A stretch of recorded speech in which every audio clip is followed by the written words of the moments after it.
How did you meet your wife? So my ex-girlfriend and her ex-boyfriend hooked up, and she phoned me joking, saying, "Let's get even." And I climbed in my car and I drove to where she was. Oh, just like that. So the even stuff really worked. I think we both thought this would be like a short-term thing, and some things are meant to be. So how long have you been together, all in all? Half her life, but maybe I'm giving her age now. 22 years together, and married since 2007. I should be able to do the maths better than I can. I think 18 years this year. Okay, wow.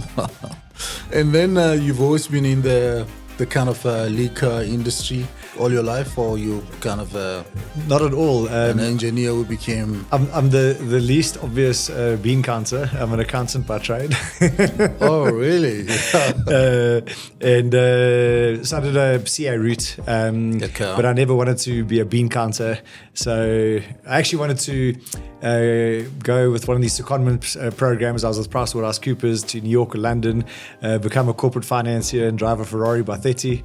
And then 9/11 happened and the secondment stopped.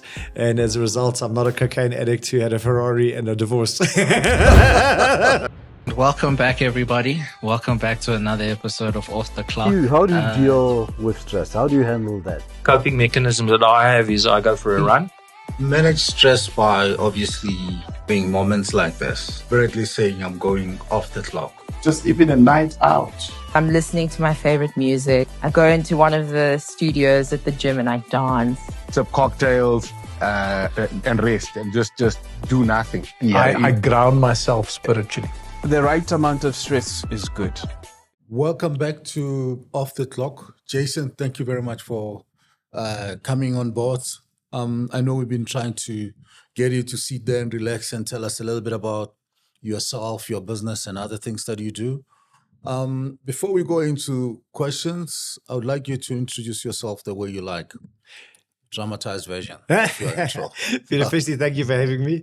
I am a whiskey lover and a wine lover, and ended up in the profession of selling liquor. I'm very privileged to say that we went around a circle of friends, and my wife said, what's your ideal retirement age? And my friends are all in corporate, and the answers were 55, 60, 55, 60, one was 50. And mine was like 70. And the difference was that I love what I do. So I'm privileged to be an owner in Norman Goodfellows and to have been running it for the past 5 years. And I guess that's my professional life. I'm a father of 2 daughters, and I can only do what I do because of my amazing wife. Wow. You know, I mean, just on that, what you've just said, father of 2 daughters, the old saying of saying behind every successful man, there's very exhausted wife who's supporting him. How did you meet your wife? So my wife and I went to the same school. When she was in standard 6, I was in matric, and I remember when my sister and my wife were the same age or the same year at school, and I remember seeing Taryn at my sister's party wearing a purple dress. she doesn't remember meeting me, but I think I peaked later in life. So we actually got together.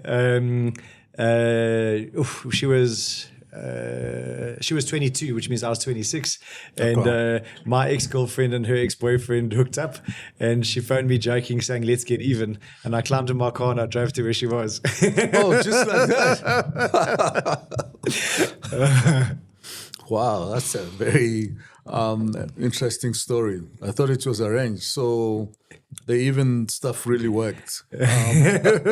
I think we both thought this would be like a short-term thing, and some things are meant to be. So how long have you been together, all in all? Half her life, but maybe I'm giving her age now. 22 years together, and married since 2007. I should be able to do the maths better than I can. I think 18 years this year. Okay, wow. And then you've always been in the the kind of liquor industry all your life, or you kind of Not at all. an engineer who became? I'm the least obvious bean counter. I'm an accountant by trade. Oh, really? And started a CA route, but I never wanted to be a bean counter. So I actually wanted to go with one of these secondment programs. I was with PricewaterhouseCoopers to New York or London, become a corporate financier and drive a Ferrari by 30. And then 9/11 happened and the secondment stopped. And as a result, I'm not a cocaine addict who had a Ferrari and a divorce. So sometimes things work out as they are. So in my career, I made 3 moves in my career after articles, and all were for people who I identified as mentors that I could learn from. And I was an operations director at Academy for Maths, but I'd done their audit for 3 years, and the entrepreneur who built it, I found his story inspiring. Yeah. And I learned a hell of a lot from him. And then when that business became a division, and the CFO of the group said to me, "Geez, Jason, you're quite expensive," I knew I had no future because if you think I'm expensive now, where am I going? And then I went to executive search agencies, and everyone wants to put you into a FD or a CFO route, which is not me.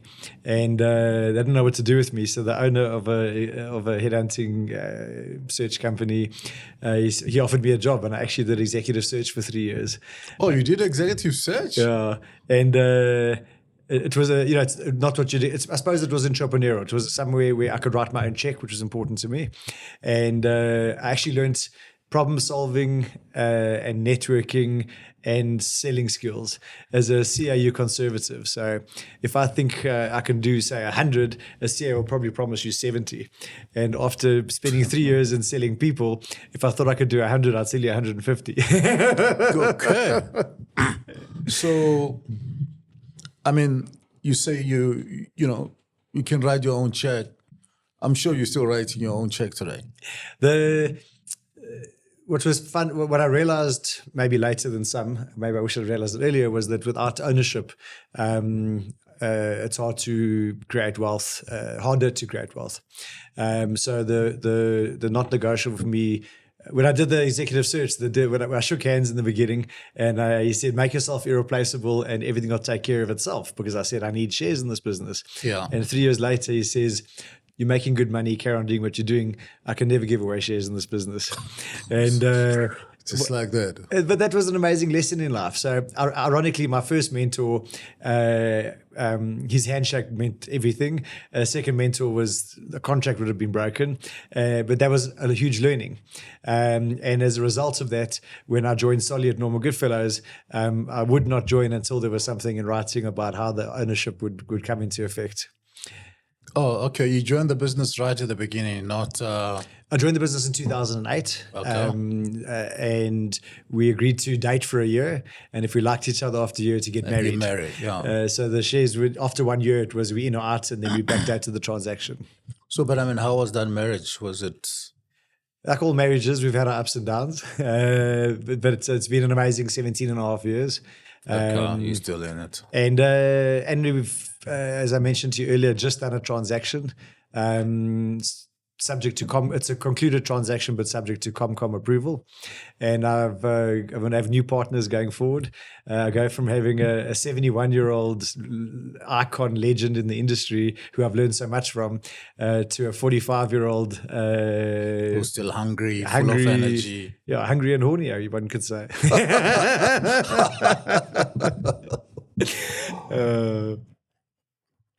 So, I mean, just let me in there. Having a 71-year-old shareholder must have been kind of a, different, bittersweet in the sense that you've got all this experience that you get from this person, but maybe the energy is not there. It's old school. Just unpack that for me. So, in life, there's pros and cons to everything. Yeah. And with Solly and I knowing each other so long and being so comfortable with each other, I got to do. I got a huge amount of freedom, and I report to a board, but very informally. So I suppose I'm going to go from a place of complete freedom to a place of a lot more engagement. But I've no doubt that it'll be uncomfortable. But I also have no doubt that the success of the business will be better going forward as a result of that. We all human, and better decisions are often made together than by yourself. And I'm going from, I suppose, feeling fairly by myself to more supported. How do you feel about the transition looking forward? Yeah, very honestly, hugely excited about this. I think it'll be an amazing new chapter for us. I think the next 12 months will be very uncomfortable for everyone in the business. Human nature is adverse to change, but without change, you don't progress or change or get better. Yeah. And we have aspirations to aggressively grow and make our business more efficient, more profitable, more cash flow positive, and that's going to come with a lot of change. Okay. And I mean, your business is kind of retail and corporate, right? Yes, I mean, our brand is known for retail, okay. But retail is probably 8% of our business on a turnover line. Did you say 8? 8.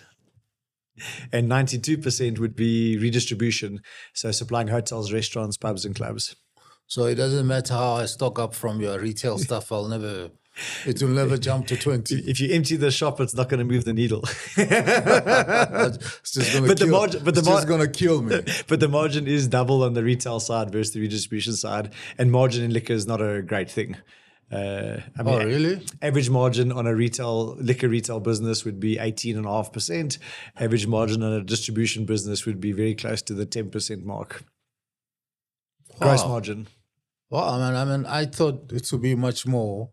I like wine. I collect wine. And if I were to buy a bottle of wine from a farm or from macro and find the same bottle in a restaurant, it would be 3 times. So these days, you would generally find that a macro would be more expensive than normal Goodfellas. Now, I just had to throw that in there. You would generally find that a macro would be line priced to a farm seller door. Not always, but generally. Yeah. And a restaurant would be between 2 and 3 times trade. Okay. And trade would be, margin in wine would be higher than in spirits and beer. Okay. And I mean, this business must be demanding for you, Jason, right? What sort of hours do you work? How much sleep do you do? So it's actually a very demanding industry. And so what hours do I do? My schedule is a 4:45 wake up to get to the gym at 5, to get to home before 6. I can take my kids to school. We leave at 6:45, and that puts me this year. My youngest daughter moved to Kingsmead, so I've got 2 school drops. I go Kingsmead, Rodine, my office, which is in Wynberg. So now I'm a 7:30 behind my desk. But when they were at one school, it was a 7:15, and I would schedule my meetings from 7:15. Wow! Every day of the week except weekends. Correct. And then I would generally get home. I'd normally leave the office 6, 6:15, 6:30, somewhere there. Wow. And how old are your daughters? I mustn't get this wrong. 13, turning 14 very shortly, and 15. So my daughters are 21 months apart. We made the very wise decision of the first 2 years is hell. So we just rather had 4 years of hell than stretching it out. Okay. I'm sure the listeners are taking notes. And I mean, what do you do to decompress? Do you spend time with them individually, with everybody else? Are you going to introduce wine early to them, or so there's a couple of questions in there. One of the I got great advice from Solly, in fact, and he said to me that, Jason, it's not about the quantity of time you spend, it's about the quality of time you spend. Okay. So that small thing of the lifts to school in the morning is important to me. It's a very small amount of time, but it gives us the opportunity to interact. And my wife has coached me, thankfully, because I used to be so stressed about leaving on time and getting to work on time. And going back, I don't know, probably only 2 years ago, I would be screaming and shouting and losing my temper to like get on the road and go, and just destroying any positive impact we could have had in the morning. She said to me that you should actually, rather than do that, leave them. If they're not ready, leave them. And we'll get the driver to take them late. They'll get to school late. They won't like it and they'll learn from it. To this day, I've never managed to do that. She has. But I've realized that things are a lot better now. I've realized that it's not that important, and they also realize that they need to be a bit more on time, and we're much more relaxed, and we don't fight in the mornings anymore, which is great. It's just, I mean, Jason, judging from what you just said, it looks like you and your wife have different personalities, which kind of I think it's a good thing. You the drama guy, and she's kind of relaxed Jason all the time. Is that the right assessment of?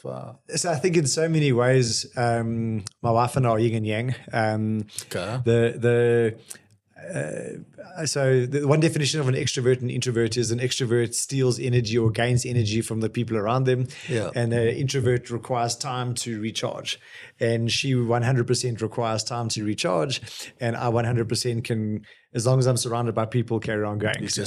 Which can be challenging because, I want to see people, I want to be with people all the time, and she needs time like out. And it's taken us a while to figure that out, And then on the parenting side, I'm very much guided by her. I think she's like wise and smart, and we discuss things and debate things. But I mean, she gives the lead, and like 9 times out of 10, she's right. We can take that off record, and we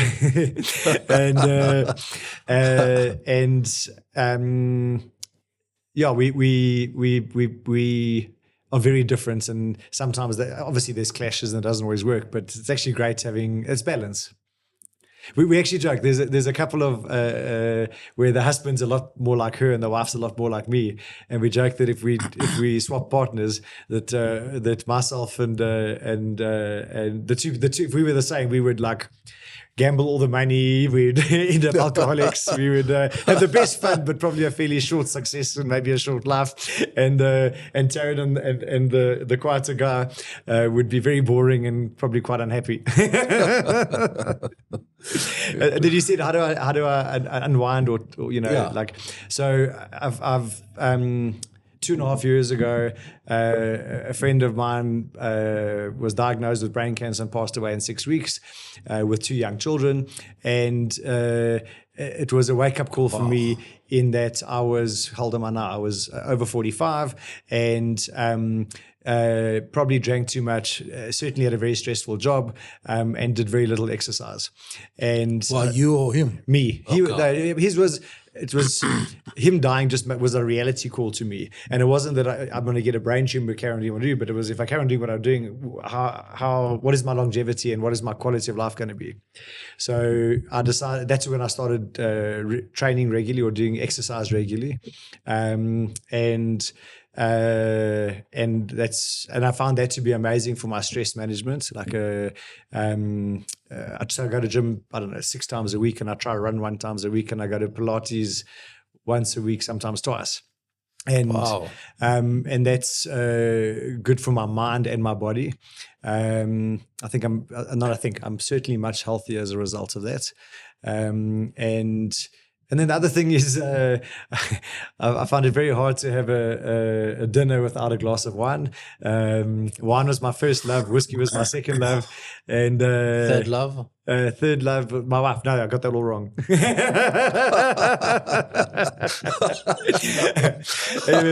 If I were to choose an alcoholic beverage for a third love, it would be hard to choose, I would think. Yeah. But I mean, in your line of work, it's probably hard and challenging not to, sample your stock. You know? The irony is, in my previous jobs, I drank more at work than I do in my current job. But I do have access to amazing stock for home, and spend an embarrassing amount of money on liquor annually for personal consumption or entertaining and friends and things like that. But life's too short for bad wine. Yeah, no, I agree. Being a lover and a collector of wines, I think I agree with you. But I mean, the sleep part, how many hours do you do? So if there were to be an area of development for me to do better in my life, it would probably be to have better quality sleep. Being an accountant, I love measuring things. So every morning I wake up and my friends joke that I don't wake up and say, how do I feel? I wake up and say, how do I feel, by looking at my sleep score. Okay, how much you scoring right now? I don't do amazing. I would probably average, I think I average under 50 sleep score. I would generally, so to operate, I need 6 hours. If I do 6 hours all week, I'm fine. But if you ask any doctor, they'll tell you that like things like Alzheimer's and those things, sleep, not having good sleep is not good for long-term health. Yeah, that's what we know. But I mean, if you had a very good single malt, you still kind of do 6 hours and wake up fresh, or so last night, I've got another business called the Whiskey Vault. It's a business started as a passion. It still is more lifestyle. It's still more passion than profit. And it's a membership based thing. You pay like, I don't know, 60 or 70 grand a year, and for that you get 10 tastings. But on 2 of those tastings, we'll spend more than 20 grand a head. So we're coming up, I think it's next month, we're doing a 40s tasting. So we'll taste 5 40-year-old whiskies. Wow. So we'll spend on that, God knows, I think 500 or 600 grand. But it's amazing to have access to tastings like that. And it's all about experience. And some of the tastings, what we've done actually is we had Tam, who owns the Scottish Whiskey Exchange, and he brought some amazing whiskies for the members to taste. Yeah. And he said, this one is like, if I remember correctly, I don't know, 20 or 30,000 rand a bottle. And we tasted it. He says, what do you think? And everyone gets impressed by price. And he was making an example of how price isn't always relevant to the quality of the juice. It's a bottle that was from a big brand. Did you say juice or whiskey? we always talk about what's in the bottle as juice, be it wine or whiskey or whatever. Okay. And it was, if you did a blind tasting and you said, what would you pay for that? It's probably worth what it came out at, which was probably 3,000 or 4,000 rand. And just because there's high demand and it's collector's item, the price has gone mad. So price and what you pay for something and how good it is are not always related. Okay, but I guess people kind of pay for price perceived to be in line with the quality, even though it's not in reality often. Yeah. So in South Africa, I had a presentation from Pernod Ricard this week, and they talk about South Africa has a culture of, they use the great word, not stretch, but like showing off, flex. There's a culture of flex. And if you're having your friends over, you want to bring out, so they say, obviously being Pernod Ricard, they say you want to bring out a Martel XO as opposed to a VSOP if you're entertaining because you're flexing. And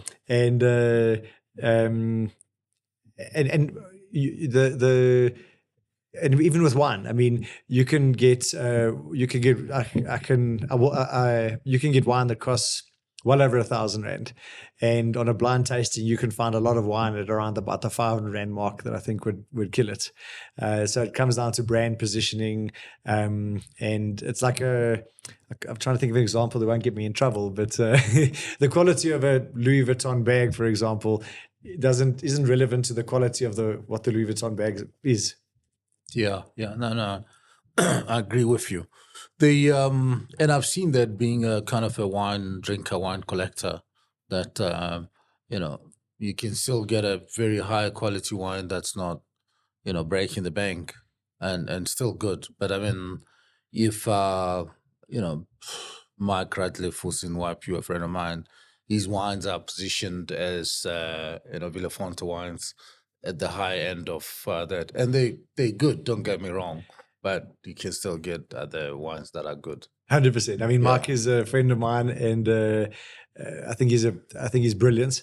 The wines have accolades that speak for themselves. So, the track record. And but how he's built that brand for me is brilliant. So, I mean, you sound like very passionate. Like I can see in your eyes. I mean, salivating for the next whiskey or wine.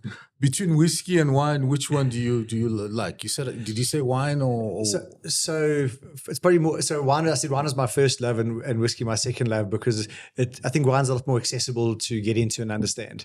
Okay.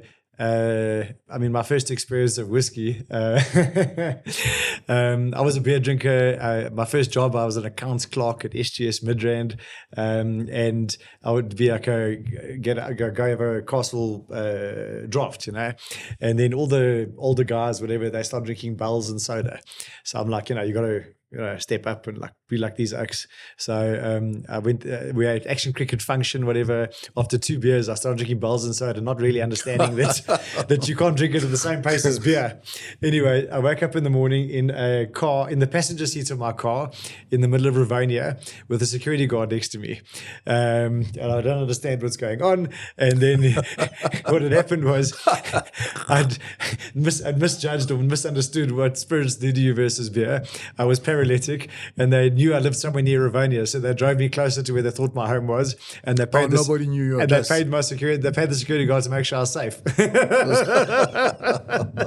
this day, I will not drink whiskey and soda. But I mean, so wine is accessible, and whiskey is less accessible. I mean, if you're drinking whiskey, the brands will sell you whiskey and they don't care how you drink it. I mean, people will drink, whiskey and ginger ale, whiskey and lemonade, whiskey and these sort of things. And who am I to tell you how you should drink whiskey? But in my view, to truly taste whiskey, it should be without a mixer. And if you are going to put something in, it should be a little bit of water. And for me, still water. What about ice? So it's interesting. If you take the same whiskey and you taste it without ice and you add ice, ice completely narrows the flavors. It takes a whiskey from it narrows the flavor. It narrows it. You lose half the flavor profiles. So let me answer it maybe like this. So when you start drinking whiskey, the natural way to start drinking whiskey is with a blended whiskey. And a blended whiskey is balanced and smooth because you've blended whiskeys with different flavors to get this whole amazing profile, which is easy drinking. Then when you taste the single malt, and if you start with a peaty single malt, I mean, it sounds like can taste like someone put a cigarette out in your glass. So if you were to taste one of those as your first foray into whiskey, you're going to think you don't understand why anyone would drink this. But when you start understanding whiskey, and then you start understanding, then on a single malt, you would find that the flavor, so blended is everywhere on your palate, and on a single malt you find that, this is more here, and this is more here, and this is more here. Okay. So then when you start understanding that, then you can start appreciating that. And when I started getting to the single malts and understanding what regions make a difference and the wood finishes make a difference, and then I used to love a sherry bomb, so like a big sherry cask finished whiskey, because it's like deliciously sweet. But these days I find that that's a bit linear. I'm looking for something more complex. So then if you do a sherry finished with peat, like that's really cool, because you get the smoky peatiness and then you get the sweetness from the sherry. But to choose a favorite whiskey would be like choosing a favorite child. Quite hard, or never do it on record. Okay, I will put you on the spot. Back to the wines. The whole story around, pairing wines with food. And I mean, I've kind of in my life or my experience realized that some people think, you need to be having this dark, rich red wine with oxtail or piece of steak, or some people say, I don't care, I drink the wine that I like with the food that I like. what's your opinion about the pairing and what really works or something? Because maybe, I don't know, it boils down to preference. So I think there's two answers to that probably. Firstly, however you enjoy it is how you must do it. If you only drink Sauvignon Blanc, it doesn't help I tell you, yeah, try this big Bordeaux blend or huge Shiraz because you're having meat, you must have this. It's not going to work. Yeah. But what is also, I was at Aoda, and Rosie, who's the winemaker, and Andrew Gunn, who they married and it's their wine farm, she made a lamb stew. It was like a big, rich, meaty dish. Yeah. And she served it with a 10 or 12-year-old Iona Sauvignon Blanc. And it was, so firstly, an old Sauvignon Blanc, like not all Sauvignon Blancs can age, but you 100% get Sauvignon Blancs that can age. Yeah. And that obviously wasn't all fruit and light, because it had changed with the maturation. But an old Sauvignon Blanc like that with the lamb was absolutely outstanding, amazing pairing. So I guess the answer would be you shouldn't be closed-minded as to, pairing shouldn't be rules-based. It should be experience-based. Okay, I see. Just a related question. These days there's a lot about, drink and driving, limit and all that. What's your opinion about that limit? Because I think sometimes like in some cases you can take one drink, you must leave and go home and... Yeah, Peter, so I guess I would be embarrassed to say that in my youth, God knows how I'm here today. Got behind the wheel where I shouldn't have got behind the wheel, and that's not something I'm proud of in any way.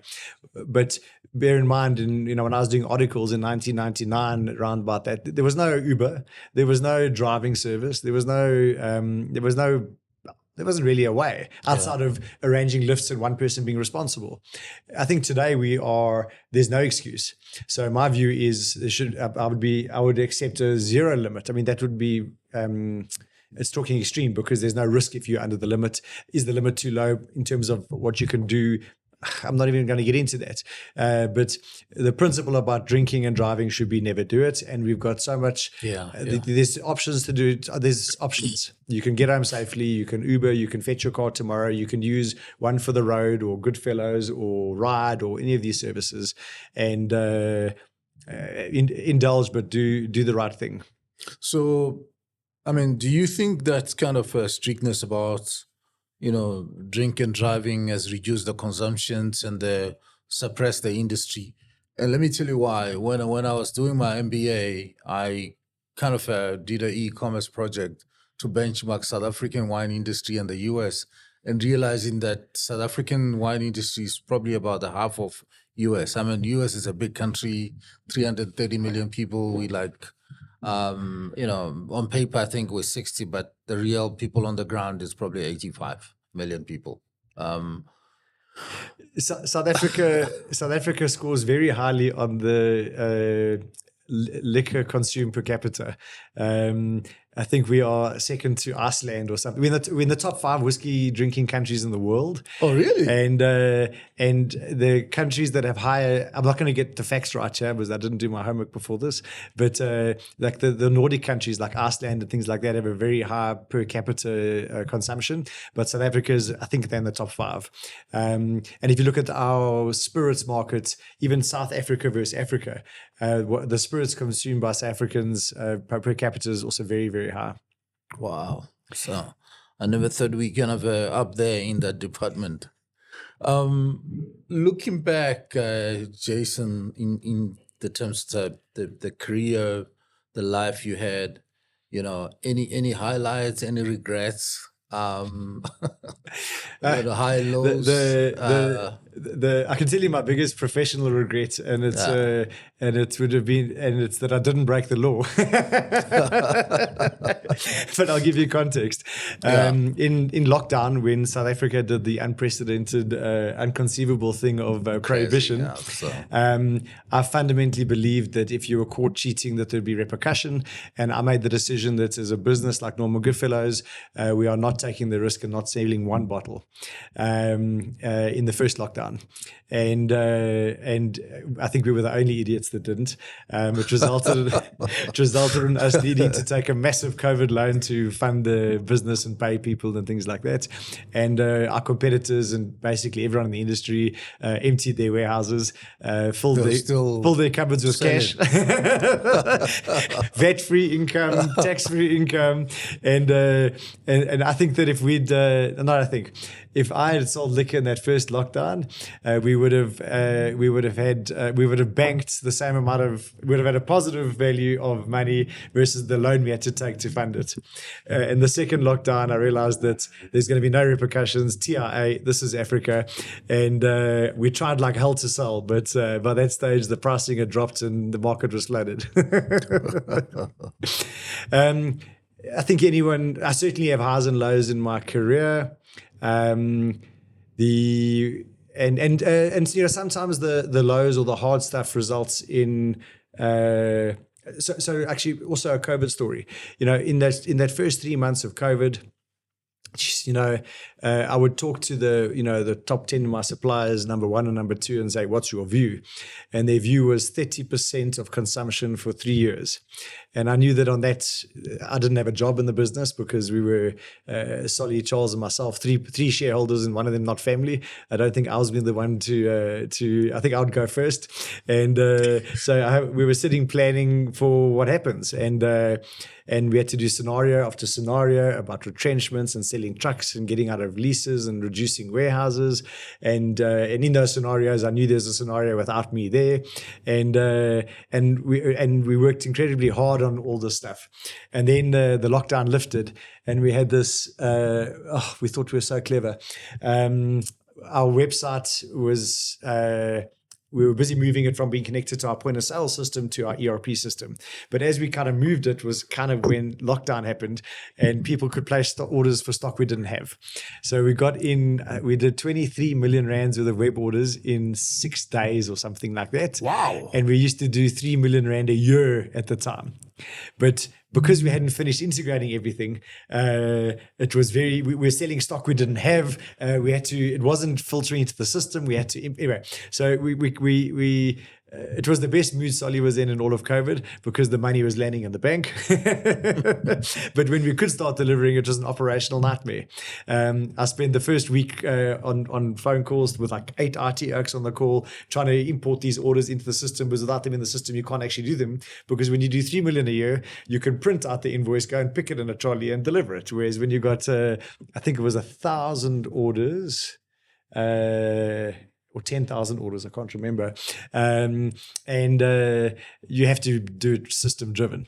So the first week was that. The second week was what we'd done is we'd had static things on our website, advertising, delivery in 3 days. But when people were placing thousands of orders, that never changed. And our system didn't change. Now what we do is, when it gets too busy, it pushes you out a day, pushes it out 2 days, pushes it out 3 days.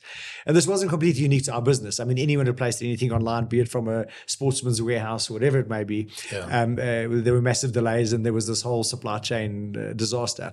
But the second week we had to hire 18 people into a call center because our phones would ring from 7:30 in the morning until 5 o'clock in the afternoon with people saying, where's my stock? Where's my stock? Where's my stock? Does this business even exist? I mean, people were going mad. It's a scam. People were going mad. And then our distribution team got sick, got COVID. So in our business, I could do everything from run a till to help in a shop to almost everything in our business I could do, except for I've never done distribution. I use Waze to get places. My sense of direction and geography is not amazing. Okay. And the whole distribution team got COVID. So I was running distribution for the last week and I was so bad at it. And I would sit there Googling on my phone where these addresses are because I didn't actually understand where they are. And the drivers told me I bought the worst routes. And then when the second lockdown came, it was a sense of relief because I was screwing it up so badly. But the whole team looked back on a very hard time. So we were working Monday to Friday. We'd leave about midnight, somewhere there, and we'd be back at the office at 6. And on the weekend, we would... I think we'd leave at like 8 or 9 on a Saturday, and on a Sunday we'd leave at like maybe 3 p.m. So it was a hectic time, but it was so amazing to have have work to do. It was so amazing to be doing something that is productive, that is income generating, that is like, just felt good. And the whole team that took so much pressure look back on that time as a positive thing, not a negative thing. Yeah. And maybe a couple of questions before we close. I know you have to run. Where to after, this business deal? Where are you taking the business? So prior to this deal, we went into food as well. So I had a customer, Hogshead. They had 3 shops, and they spent, I mustn't say what they spent, I suppose, that they were a nice customer. And they phoned me and they said, Jason, we love Normal Goodfellows, but we're leaving you. Your price is right, your service is great. We're not even saving money on booze, but by buying food and booze together, we're saving money on basket. And it's just so lekker to place one order and pay one supplier.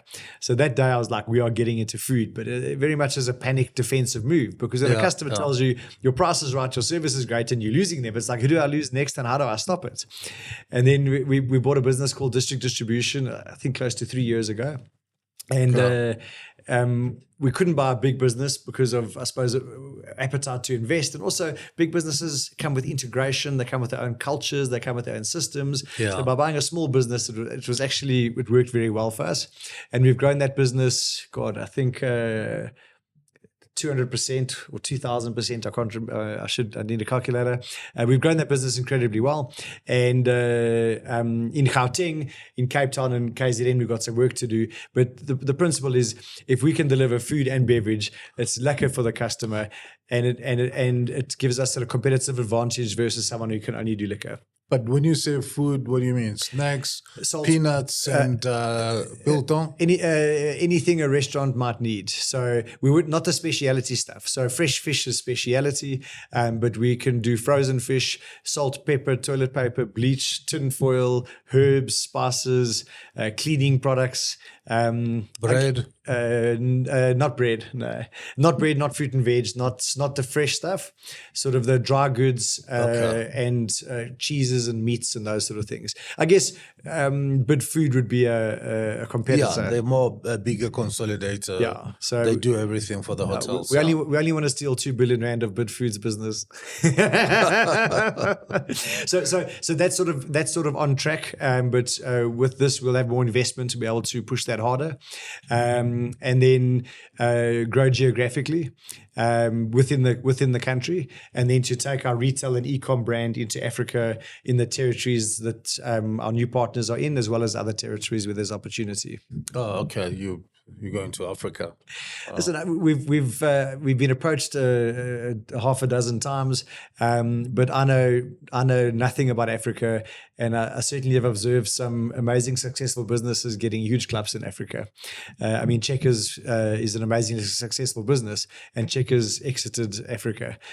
So my view was not to do something I don't know how to do, unless I could find the right partner. But the partners who wanted to partner with us were unknown to me, and that's a huge risk. So this would be people who are my partners, who have 25 years experience in Africa, and that has to be a good, have a small chance, have a great chance of success. Yeah, we should talk about that offline. I mean, I'm kind of very passionate about, doing business in Africa. I told you before we started that I traveled to about 44 countries on the continent, different cultures and how they dine and wine and that. So we should touch that. I'd like that. Thank you. Yeah. So Jason, I've been bombarding you with a lot of questions. This is a moment of revenge for you. Do you have any questions for you to ask me? Any questions, any comments? I think I don't have a question, but I am going to have a jab. How do you know someone's got an MBA? Because they'll always tell you. Yeah, I mean, it's you're so right, because I think, and then this is what I've realized: MBA, PhD, people, it traumatizes them actually sometimes that they have a kind of a indelible marks in their brains and it's like I always remember my MBA for the time that I lost so much sleep, the things that I've done. And I was talking to a friend of mine who's done PhD, was just talking about how much they suffer to to finish it, and then they talk about it again and again. So it's probably rank very high in terms of the landmarks in your life. Yeah, significant life events, I suppose. Yeah. Listen, it also comes from a place of not having it. Yeah, I mean, those who don't have it want to have it. Those who have it, and I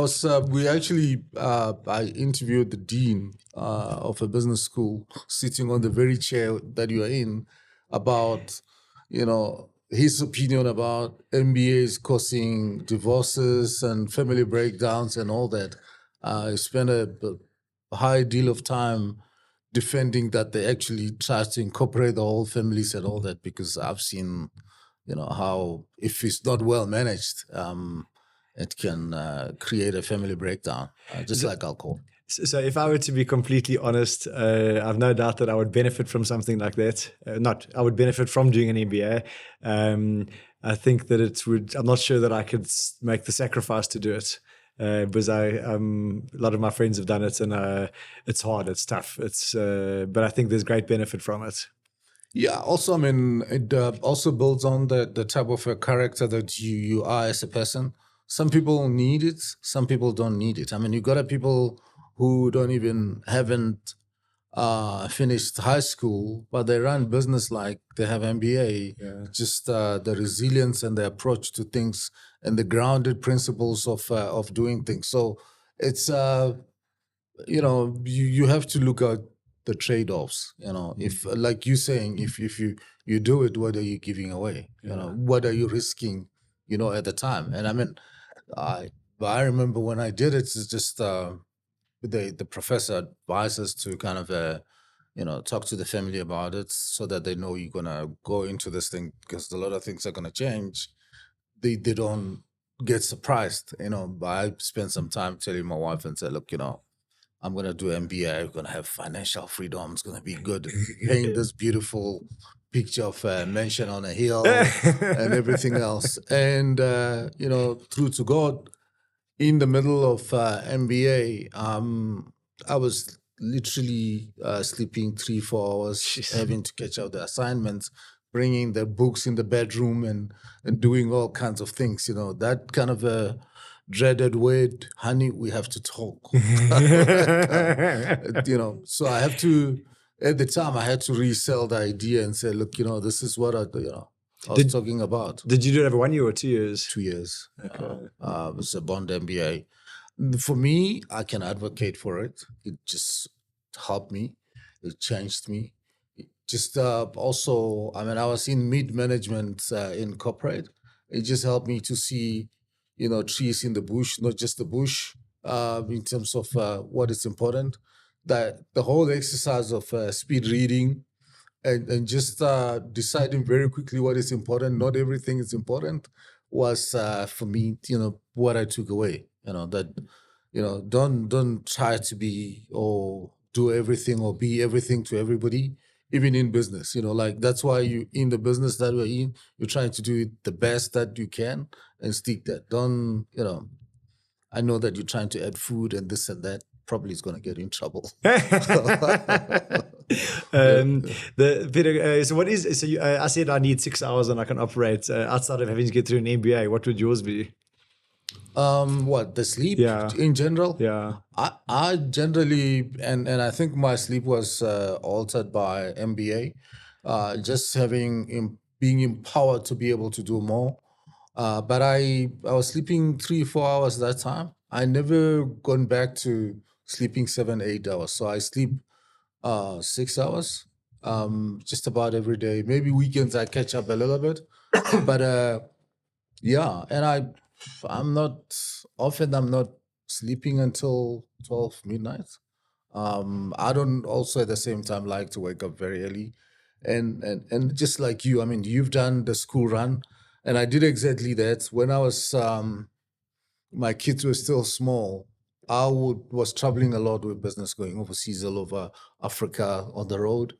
When I was home, I'll take them to school every day and catch up with them and all that. To your earlier point of saying, it's not about the quantity, it's the quality. And, even today, we still sometimes remember the talks that we had in the car.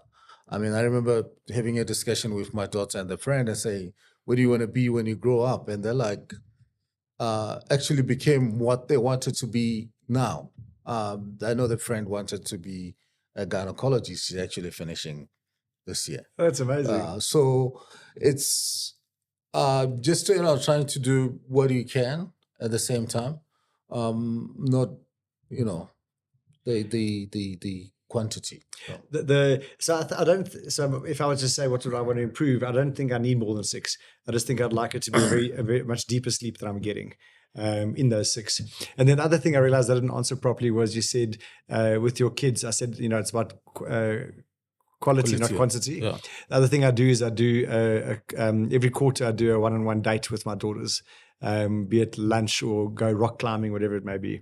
And that one-on-one, like it's a half a day, whatever it may be, that for me has been a great trick, for lack of a better word, to sort of keep that closeness and have a high quality interaction. Yeah, I mean that stuff helps a lot, and I mean I've seen it in my life, and I remember I got interviewed by my son and my daughter here, and they were asking me questions that were putting me on the spot in terms of saying, you often talk about spending time individually, and when I actually reminded them, that was like because one thing that I used to do with my son, we used to go and feed the ducks in a pond where we used to live, but there was a fish in it, and the fish was coming out more than anything else, and we're just enjoying that. And I'll do that if I were to take a flight to Europe on a Sunday evening. So between me going to the airport, I will spend an hour with my son, and we just feed the ducks. But then the fish was about to come out of this pond and this and that. And my daughter was, well, why was I not involved into that? But there were other things that I was doing with her where my son was not involved. Yeah. So, but at the same time, I mean, you said your kids are like almost 14 and 15 years. So it goes so fast. There was something that I think was an article I read, and it was you have 18 summers with your children. And so that once they've finished school, they're probably not going to want to holiday with you. Well, they simply don't have to anymore. Truth is, because it's a free holiday, they'll come. But the principle is like you've got 18 summers with your kids. What are you doing with it? And are you making it count? And I think that's also been it was a great thing for me to hear, and it's helped guide me with what I do with my kids. Yeah, I mean, saying what you just said is we often do a family holiday. My kids are over 20. They used to just come along, but they want to do their own thing, because it's free ride for them. And say, okay, we're going to Cape Town this December, or we're going to, I don't know, Europe or some other place. Like, we're coming, but we're going to do our own stuff. They start building their own, we're going to go this, but we're not going with you. And, so, I mean, you're still in a good place. I mean, you probably have a 3-4 year runway before things change, Yeah, well, before you start boring, Well, there's 2 significant changes. I can certainly only speak to being a parent of girls, yeah. And the one is when they hit puberty, and my God, we got that wrong the first time around. But thankfully, we've learned from our mistakes and are doing a much better job the second time around. Yeah. And then I think the next one is when they've got to face the big bad world out of school. Yeah, I mean, that's the good thing is you start relating with them differently when they go to college or university. It's kind of a different experience. I mean, I remember when my daughter's going to university was feeling of separation anxiety. Yeah, it's a big change. It's hard for me to understand what that'll be like because it feels far away, but the years are going quickly. Yeah, you'll think that 3 years is far away. Before you know, it's like your way, it's not mine. 18 summers. You got 3 summers with the old one. So if you don't, leverage on it and enjoy it, it's gonna like I'm going somewhere else with my friends. I mean, I remember when my daughter started working and she took the first trip away alone without us, without anybody, with a friend. They went to Vietnam. I was like wanting to get involved, even though I wasn't going. How are you gonna do it? How are you gonna go? You staying? And so those are gonna come to you. Yeah, look forward to it. Well, I'm warned. Yeah. So yeah, Jason, thank you very much for spending some time with me on this Off the Clock, and I hope it was more relaxing to you, like me. I thoroughly enjoyed it. Thank you very much for that. Okay. Great stuff. Thanks. Cheers. Sure.